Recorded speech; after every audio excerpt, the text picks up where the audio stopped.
నమస్తే. Welcome to పొలిటెంట్ media. భక్తి భాస్కర ప్రేక్షకులందరికీ ముందుగా నమస్తే అండి. ప్రస్తుతం మనతో ఉన్నారు ప్రముఖ ఆధ్యాత్మికవేత్త భట్టుప్రోలు విజయలక్ష్మి గారు.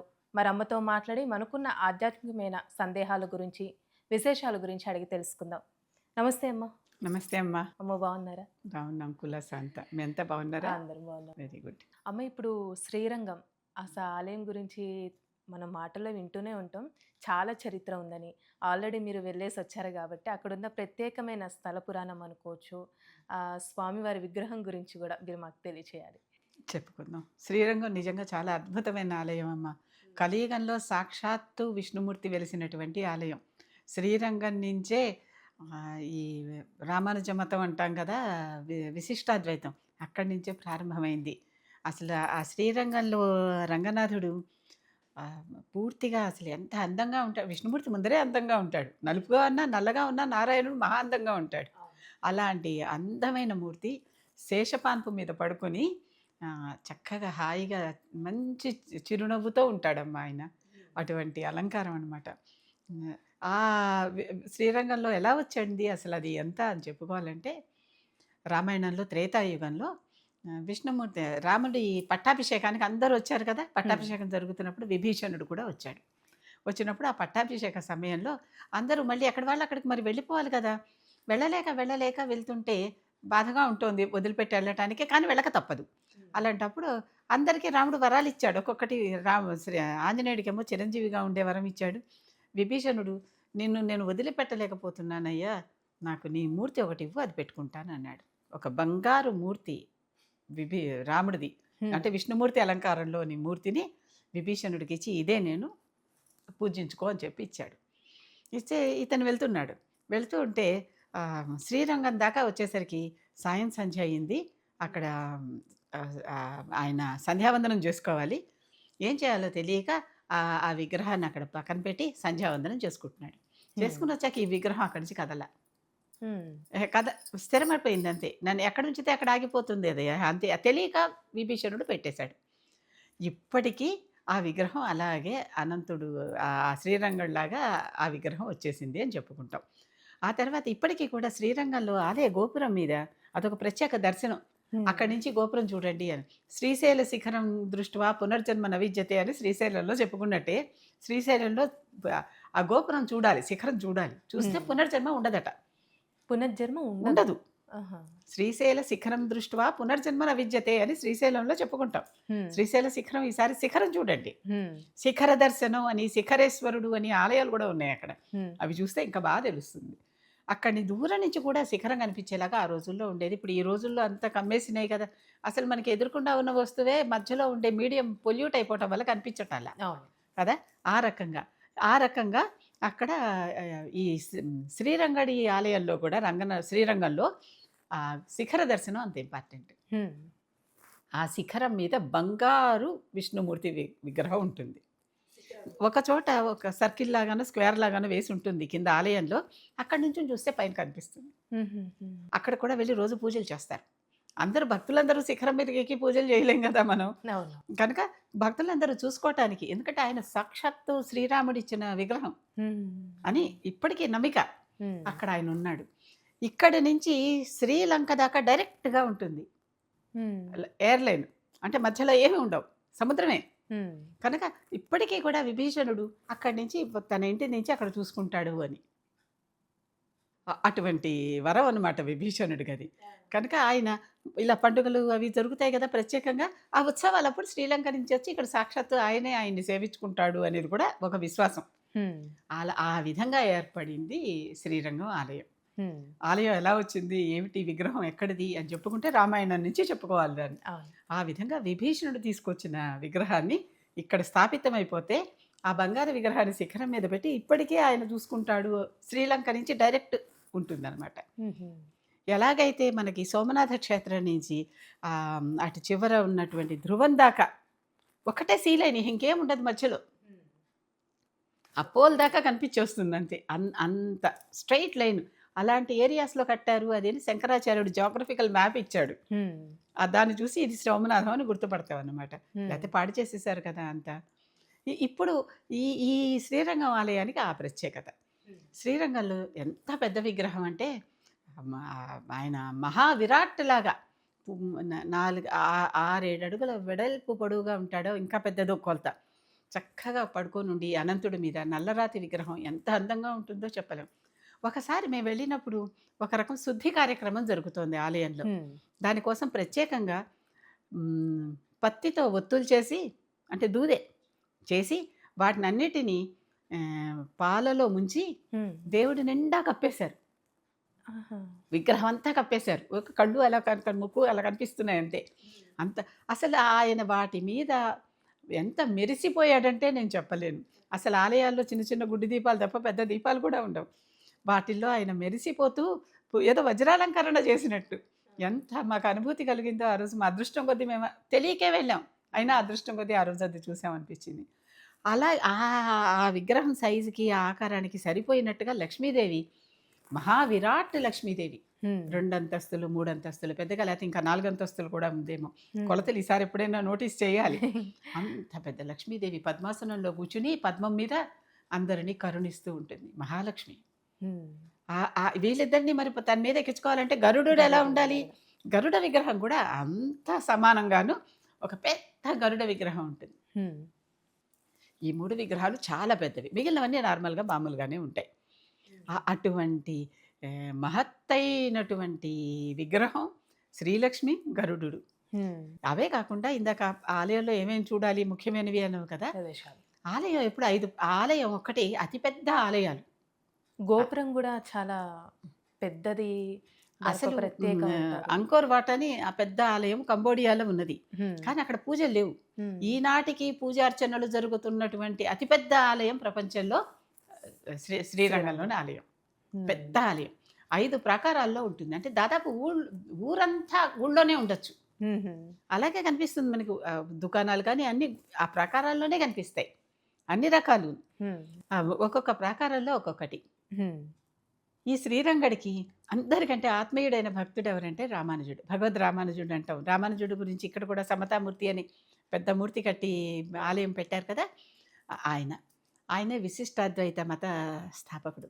ఆయన ఎలాంటి వాడంటే, ఆయనకి గురువుగారు మంత్రం ఇచ్చి ఓం నమో నారాయణాయ అనే మంత్రం ఇచ్చి, ఇది చాలా పవిత్రమైన మంత్రం, ఇది ఎవరైతే పఠిస్తారో వాళ్ళకి సాయుధ్యం లభిస్తుంది, ముక్తి లభిస్తుంది అని చెప్తే, ఇలాంటిది నా ఒక్కడికే ఎందుకు, అందరికీ నేను ఎందుకు చెప్పొద్దు అనుకున్నాడు. అనుకుని గురువుగారు చెప్పారు, ఇది రహస్యమైన మంత్రం, అందరికీ చెప్పడానికి వీల్లేదు అని. మనం ఇప్పుడు రహస్య మంత్రం కూడా ఇంత ఓపెన్గా చెప్పుకుంటున్నాం అంటే రామానుజుడే కారణం. పూర్తిగా సంపూర్తిగా ఆయనే కారణం. ఆయన ఏం చేశాడు, గురువు మాట ధిక్కరిస్తున్నానని చెప్పి కింద ఒక అగ్ని పెరుచుకుని గోపురం ఎక్కేసి, ఆ గోపురం పైనుంచి ఇదిగో ఇది మంత్రం, ఇది మీరు నేర్చుకుంటే మీకు అందరికీ ముక్తి లభిస్తుంది, ఆ విష్ణు వైకుంఠం లభిస్తుంది అని చెప్పి, మరి గురువు ఆజ్ఞ ధిక్కరించాడు కదా, ఆ మంటల్లో దూకేశాడు పైనుంచి. అప్పుడు గురువు గారు వచ్చి మళ్ళీ రక్షించినా శిక్షించినా గురువే లేపి, తప్పు ఇలా చేయకూడదు, నేను ఏదైతే రహస్యం అని చెప్పానో వీళ్ళందరికీ చెప్పి దానికోసం నేను చేసుకుంటావా, నీ వల్ల కావాల్సిన కార్యక్రమం ఇంకా బోళ్ళంతుంది అని మళ్ళీ లేపి కూర్చోబెట్టాడు. ఇప్పుడు ఆయన ఒకసారి పైకి మైకులో చెప్పినట్టే కదా, అంతే అందరికీ ఆ రహస్య మంత్రం తెలిసిపోయింది.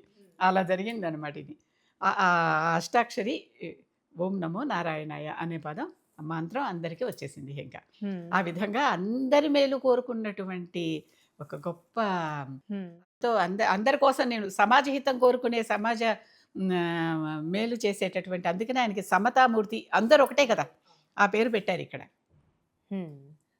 అది జరిగింది అక్కడ. ఈయన బాగా చక్కగా పూజలు చేసేవాడు, ఎన్నో విధి విధానాలన్నీ నిర్దేశించాడు. తిరుమలలో కూడా పై కొండ మీద ఆలయంలో విధి విధానాలన్నింటినీ నిర్దేశించింది భగవద్ రామానుజుడే. అందుకే భాష్యకారులు అని ఆ పైన విగ్రహం ఉంటుంది, మధ్యలో రామానుజ సన్నిధి అని ఒక విగ్రహం ఉంటుంది కొండ మీద వెళ్ళే దారిలో. ఈ కొండ మీద దేవుడు ఉన్నాడు, కొండంతా దేవుడైన మోకాళ్ళ మీద ఎక్కాడు ఆయన, కొండకి పాదం పెట్టను అని. రామానుజుడు తిరుమల కొండ మనం మామూలుగా నడిచెక్కటానికే ఎంత కష్టపడతాం, ఆయన మోకాళ్ళ మీద ఎక్కాడు. అందుకనే ఆ పర్వతాన్ని మోకాళ్ళ పర్వతం అది అని పేర్లు కూడా అలాంటివే వచ్చాయి. అందుకనే ఎక్కడి నుంచి అయితే ఆయన అసలు దేవుడు ఇక్కడే ఉన్నాడు, ఆ దేవుడు ఉన్న చోట నా కాలు ఎట్లా పెడతాను పాదం అని మోకాళ్ళ మీద ఎక్కాడు. అటువంటి గొప్ప భక్తుడు రామానుజుడు. ఆ రామానుజుడు మరి జాతసేహ మృధ్రువో మృత్యు, అవును కదా, వెళ్ళిపోవాలి, వచ్చిన వాళ్ళు వెళ్ళిపోవాల్సిందే, మానవ శరీరం పర్మనెంట్గా ఇది ఉండదు. ఆయన పోయాడు. పోయాక గుడి బయట ఒక చోట ఆయన్ని ఖననం చేశారు. హ్మ్. ఆ సంప్రదాయం వాళ్ళది. హ్మ్. ఎందుకంటే రకరకాల సంప్రదాయాల్లో అంత్యక్రియలు జరుగుతాయి. ఆయనని భూమిలో పాతిపెట్టారక్కడ. ఆ ఖననం చేసిన తర్వాత కొంతమంది ఉన్నారు. వాళ్ళకి ఈయన మీద ఈర్ష్య. ఈయనతో దేవుడు మాట్లాడతాడు. ఈయనకి ఇంత గొప్ప పేరేమిటి? మేమందరం మాత్రం భక్తులం కాదా? వాళ్ళు భక్తులు అయ్యుండొచ్చు. ఎవరి స్థాయి వాళ్ళది. అవును. కంపారిజన్ అనేది కొన్ని విషయాల్లో చేసుకోకూడదు. కంపారిజన్ చేసుకుంటే ఈతలోళ్ళకే ముడుతుంది. మనం అందరూ భక్తులే. ఆ మాట కరెక్టే. కానీ ఎవరి స్థాయి ఎంత అనేది చూసుకోవాలి కదా! ఆయన దేవుడి దగ్గరికి వెళ్ళిపోగలిగేటటువంటి శక్తి ఉన్నాయన. వీళ్ళందరూ మామూలు భక్తులు. అందరూ ఒకటే అనుకుంటే ఎట్లా? కనుక ఇక్కడ ఏమైంది వాళ్ళకి కొంచెం ఈర్ష్య వచ్చి ఇక్కడి నుంచి తవ్వి తీసుకెళ్ళి రామానుజుడి విగ్రహాన్ని ఇంకో పక్కన ఊరిలో పాతిపెట్టారు. హ్మ్. శరీరాన్ని. అప్పటికే అసలు పాడుగాల ఆశ్చర్యపోయారు. ఇన్నాళ్ళైనా పాతిపెడితే పాడి కాకపోవటం ఏంటి విగ్రహం? ఏమి పుయ్యలా. మామూలుగానే అందరికి చేసినట్టే చేశారు. తీసుకెళ్ళి వేరే చోట పెట్టారు. వెంటనే శ్రీరంగడు ప్రధాన పూజారులకి అందరికీ కనిపించి ఆ రామానుజుడు నాకెంతో ప్రియుడు. హ్మ్. కనుక నేను రాముడినైతే ఆయన లక్ష్మణుడు. నాకు అనుజుడు. కనుక తీసుకొనొచ్చి నా పక్కనే ఈ గుడిలోనే లోపల పెట్టండి. గుడి బయట కూడా కాదు. హ్మ్. లోపలే ఉంచింది. లోపలే ఆయనకు ఒక ఉపాలయం నిర్మించి అక్కడ పెట్టండి హ్మ్. అని ఆదేశం ఇచ్చాడు. అప్పుడు ఇక అందరూ వాళ్ళ స్థితి వాళ్ళు తెలుసుకున్నారు. వాళ్ళ లెవెల్ ఏంటో తెలిసిపోయింది వాళ్ళకి. మళ్ళీ అక్కడి నుంచి మళ్ళీ తవ్వి తీసుకొనొచ్చి రామానుజుడి విగ్రహాన్ని ఆలయంలో పెట్టారు. హ్మ్. ఆలయంలో ఇప్పటికీ ఒక ఉపాలయంలో ధన్వంతరి ఆలయం కూడా పక్కనే ఉంటుంది. మేము చాలా వెతుక్కున్నాం. ఎవరిని అడిగినా వాళ్ళకేమో తెలుగు రాదు, నాకేమో అరవన్ రాదు. నాకు తెలుగు, ఇంగ్లీష్, హిందీ 3 భాషలో వచ్చు. ఆ మూడిట్లో ఏ ఒక్కటొచ్చిన వాళ్ళొచ్చినా మనకి తెలిసిపోయేది. తెలిసిపోయేది. చాలా కష్టపడ్డాం మొదటిసారి మాత్రం రామానుజుడిని వెతుక్కోవటానికి. కాకపోతే దొరికాడు. దొరికాడు. ఆ పక్కన ధన్వంతరి ఆలయం దగ్గర ఉంటుందంటే, ధన్వంతరి ఆలయం దగ్గరికెళ్ళాక అక్కడ పెద్ద వసారాలాగా ఉంటుంది. ఆ వసారాలోంచి ఒక ద్వారం ఉంటుంది. ఆ ద్వారం లోపలికెళ్ళాక లోపల మళ్ళీ ఉపాలయాలుంటాయి.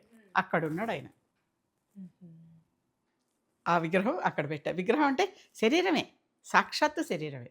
ఆ శరీరాన్ని మళ్ళీ ఇక్కడి నుంచి తీసుకొచ్చి అక్కడ ఉపాలయంలో పెట్టారు. ఉపాలయంలో పెట్టాక అక్కడ ఎలా ఉంది?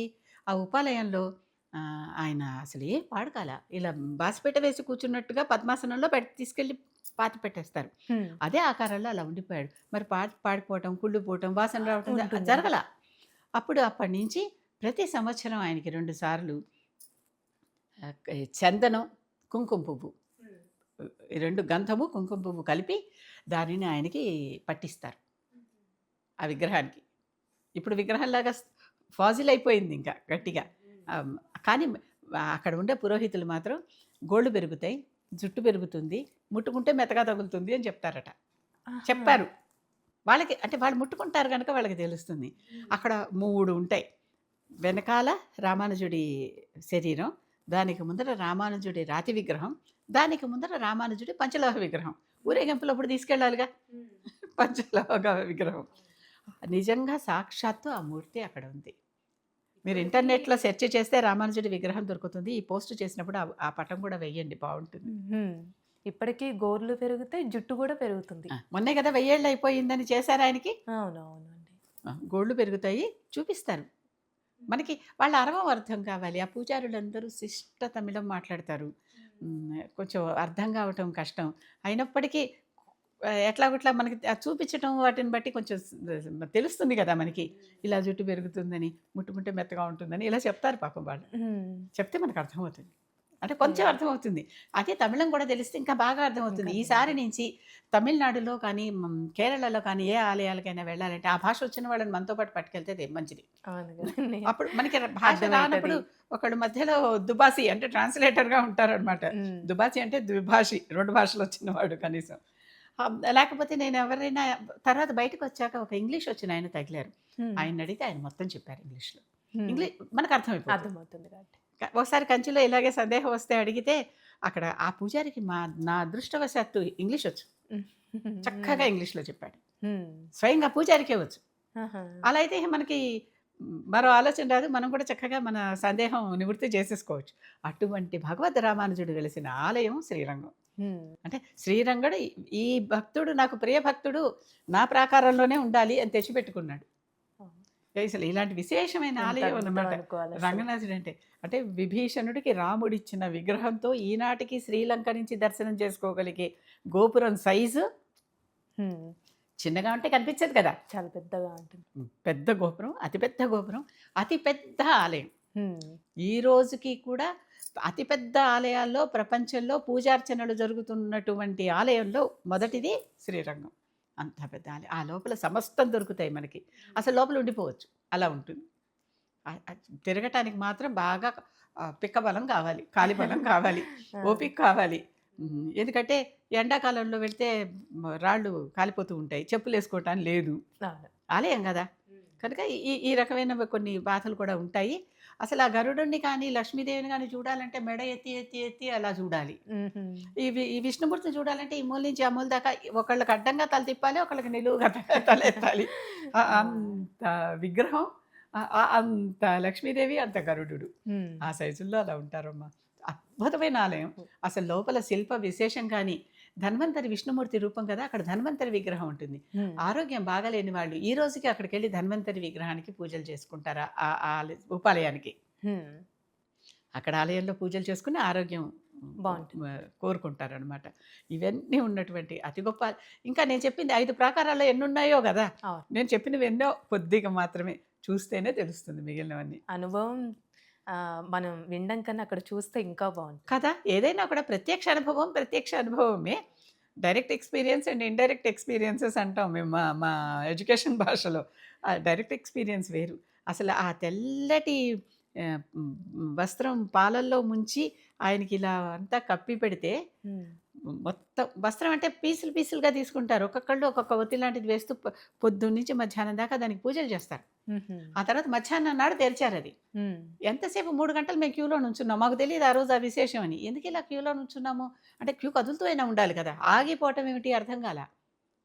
అప్పుడు ఇవాళ ఈ విశేషం ఇదండి అని ఎక్కడ వాళ్ళు లోకల్‌గా తెలిసిన వాళ్ళొస్తారు మరి. హ్మ్. మరి మాకు తెలియకపోయినా ఆయన మాకు అదృష్టం కల్పించాడు అంతే. అంతే. అంతే. ఆ రోజున రా కలుసుకుందాం అని పిలిచాడనమాట. అంతే. అదే. అలాంటిది చాలా ఆనందపడ్డామమ్మ. ఆ దర్శనానికి మాత్రం. Once in a life time మీరు ఫుల్ చెప్తుంటేనే అనిపించింది. ఇంత బావుందంటే అక్కడ చూస్తే ఇంకా ఎలా ఉంటుందో. నిజం. Once in a life time అసలు మాకు వరంలాగా మర్చిపోలేం. దర్శనం ఇచ్చాడనిపించింది. అంతే. చాలా చక్కగా తెలియజేశారమ్మా. ధన్యవాదాలు.